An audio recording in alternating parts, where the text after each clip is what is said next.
June 6, 1944, 05:30 hours.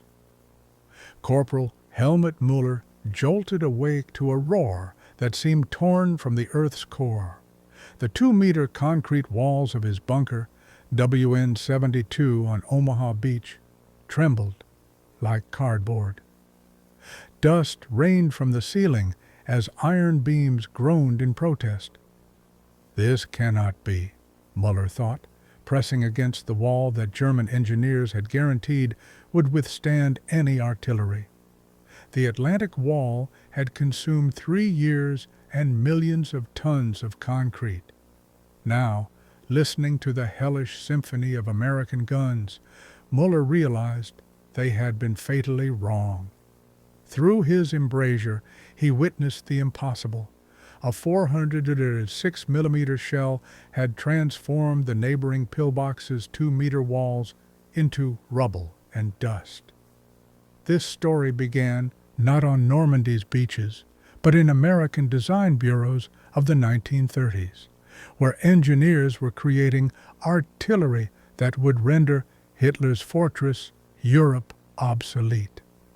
When Hitler ordered the Atlantic Wall's construction in 1940, German engineers were supremely confident. They possessed World War I's fortification experience and the successful Siegfried Line. Under Fritz Todd's leadership, Organization Todd mobilized millions of workers. By 1944, 15,000 concrete structures lined Europe's coast, from machine gun nests to massive casemates housing 380mm guns. Construction consumed 17 million cubic meters of concrete and 1.2 million tons of steel. On paper, these fortifications were impregnable. But while Germans poured concrete into French dunes, American engineers across the ocean were perfecting weapons that would usher in a new era of warfare. In Westinghouse's engineering offices, John Parsons bent over drawings of the revolutionary M1 155mm howitzer. This long tom featured a .45 caliber barrel producing muzzle velocity of 853 meters per second, compared to German equivalents 520 sounds to 580 mph. Its hydro-pneumatic recoil system absorbed enormous energy, allowing sustained, accurate fire, while German crews had to re-aim after each shot. American metallurgy proved decisive. Pittsburgh plants heat-treated barrel steel to withstand pressures of 3,200 atmospheres, 40% higher than German standards. This produced guns striking targets at 23.5 kilometers, nearly double German range. But the real revolution lay in ammunition. September 1943, tests at Aberdeen Proving Ground stunned observers. A 155mm shell penetrated 1.8 meters of concrete from 15 kilometers. The M112 armor-piercing shell could breach 2-meter walls with reinforcement. While Germans remained within traditional solutions, Americans achieved breakthroughs. DuPont Laboratories perfected Composition B, 60% RDX, 40% TNT, delivering 50% more power than conventional explosives. The new M51 fuse could function instantaneously or with delay, allowing shells to penetrate concrete's outer layer before detonating inside. German ordnance typically exploded on contact, creating only surface craters. Special bunker-busting shells featured elongated bodies with multi-stage charges detonating in sequence, first breaching outer walls, then inner partitions, finally exploding within to collapse structures from inside. The mightiest remained the 406mm naval shells. These 1,225-kilogram giants carried 154 kilograms of explosive, penetrating 6 meters of concrete. Their impact energy reached 150 megajoules, equivalent to a high-speed train collision. Chief Engineer Wilhelm Vetter stood atop bunker WN-74 in March 1944, surveying his creation with justified pride. His corps had transformed Omaha Beach into what German engineers considered history's most reliable fortifications. Each bunker met exacting specifications: walls 1.5 to 3.5 meters thick of B350 grade concrete, reinforced with 32mm steel rods spaced every 15 centimeters. Special underwater concrete could set in seawater. Calculations drew on World War I experience. Then, the most powerful artillery, French 155mm and Soviet 203mm howitzers, couldn't penetrate 1.5-meter concrete. Thus, 2-meter walls seemed impregnable. Vetter personally supervised tests at Peenemünde. Even German 150mm guns at close range caused no significant damage to meter-thick structures. These tests reinforced belief in their invulnerability. But German engineers had no concept of American advances. They designed for projectiles existing when fortifications were conceived.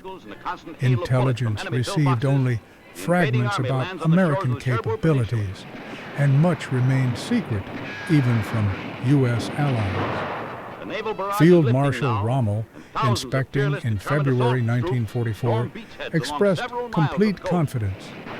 The Americans can shoot all they like. Our bunkers will stand 1,000 years. Yet troubling reports had already arrived. In Italy, near Monte Cassino, November 1943, American 105mm fire produced shocking results. Lieutenant Colonel Carl Steiner's 1.8-meter bunker, considered safe from field artillery, was breached by a single shell that detonated inside, shattering resistance.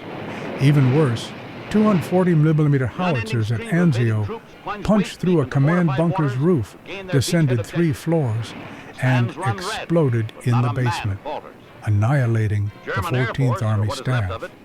Major General Heinrich von Vietinghoff warned Berlin, enemy artillery demonstrates penetration exceeding our calculations by factor of 2 to 3. But warnings were dismissed as battlefield exaggeration. Admiral Bertram Ramsay prepared history's most powerful naval artillery group for Operation Neptune. 7 battleships, including USS Nevada, Texas, and Arkansas, carried 406mm guns that seemed fantastical to German engineers. These weapons accelerated 1-ton projectiles to 762 mm, the impact equivalent to a meteor strike. British intelligence had spent 2 years mapping the Atlantic Wall. French resistance provided layouts, wall thicknesses, embrasure positions. American ballisticians calculated trajectories, targeting rear walls, typically only 1.5 meters thick, rather than seaward faces. New radar-fused shells detonated at preset heights, sending fragments through embrasures and ventilation. HMS Erebus's 381mm guns fired 879-kilogram shells with Amatol 50, 33% more powerful than TNT, from 30 kilometers. American Mark 8 radar located targets within 10 meters, even in darkness. Training occurred secretly off Scotland, where British built exact bunker replicas. Tests proved 406mm shells penetrated 2-meter concrete from 15 kilometers in 89% of cases. A death sentence pronounced before battle began. June 6th, 0550 hours. 864 Allied naval guns opened fire simultaneously. The cannonade was heard in Le Havre, tens of kilometers away. Oberleutnant Wilhelm Hoffmann watched USS Nevada's first salvo streak toward the Merville Battery. Three 406mm shells struck within seconds. The first pierced casemate 1's 2-meter wall, exploding inside with 50 atmosphere pressure, annihilating the gun crew. The second penetrated the roof, detonating the ammunition store. The third punched through the thickest wall 2.2 meters, leaving a meter-wide hole. Within 3 minutes, the Merville Battery, 2 years' work, tens of thousands of tons of concrete, was rubble. By 0630, American destroyers closed to 3 kilometers, their 127mm guns systematically destroying supporting structures, observation posts, communication centers. In 40 minutes preparatory fire, 31 of 47 strongpoints were destroyed or seriously damaged. 3 years' work crumbled in less than an hour. At 352nd Infantry Division headquarters, chaos reigned. Major General Dietrich Kreis refused to believe reports. His fortifications were collapsing sequentially. "How is this possible?" he shouted, trying to reach Pointe du Hoc. But the powerful position, 3.5-meter walls, 4 guns, ceased existing at 06484 after direct hits from USS Texas. The speed was most shocking. Structures meant to withstand weeks' siege were shattered in minutes. Naval shells from 15 to 20 kilometers struck with sniper precision. In Berlin, they struggled to comprehend. Colonel General Alfred Jodl gathered artillery experts. Professor Walter Dornberger's conclusion was blunt. Americans achieved breakthroughs we never suspected. Their artillery shows parameters 2 to 3 times our best systems. Shell fragment analysis revealed the gap. American shells penetrated 2.5 meters of concrete. German calculations limit for ultra-heavy siege artillery, not field guns. The reasons: superior steel with heat treatment minimizing deformation, RDX-based explosives with 8,050 ms, detonation velocity versus TNT's 6,900 ms, programmable delay fuses allowing detonation inside structures. Jodl's conclusion: we lost the technological race. Enemy weapons make our concrete powerless. American industry was producing thousands of guns and millions of shells monthly. Germany had neither resources nor ability to respond. The advantage had become irreversible. Throughout 1944, U.S. industry produced 17,480 artillery systems and 24 million shells, 10 times German production. Westinghouse ran continuously, producing 12 M1 howitzers weekly. DuPont's Delaware plants rolled out 15,000 shells daily with 0.3% defect rate versus German batches showing 15 to 20% irregularities. By June 1944, U.S. forces possessed 847 heavy howitzers versus 220 German equivalents. In ammunition, 2.4 million American shells versus 180,000 German. General Patton summarized, "We didn't just outnumber them. We had better weapons, longer range, more accurate, harder hitting." The psychological impact proved devastating. Soldiers who trusted concrete suddenly realized fortifications offered no protection. Letters home revealed the shift. There's nowhere to hide. Their shells go through walls. Even deepest bunkers feel unsafe. The winter 1944 Ardennes offensive, Germany's last gamble, met the same fate. Clear weather brought American artillery's return. In 3 days, 155mm howitzers fired 100,000 rounds. New proximity-fused shells burst overhead, raining fragments into trenches. In 6 days, Germans lost 67,000 casualties versus 8,400 American, direct consequence of fire superiority. March 1945's Rhine crossing saw war's largest artillery preparation. Bradley massed 1,147 guns with 2.8 million shells, more than Germany's entire inventory. 3 hours bombardment on March 21st registered on seismographs at Göttingen University.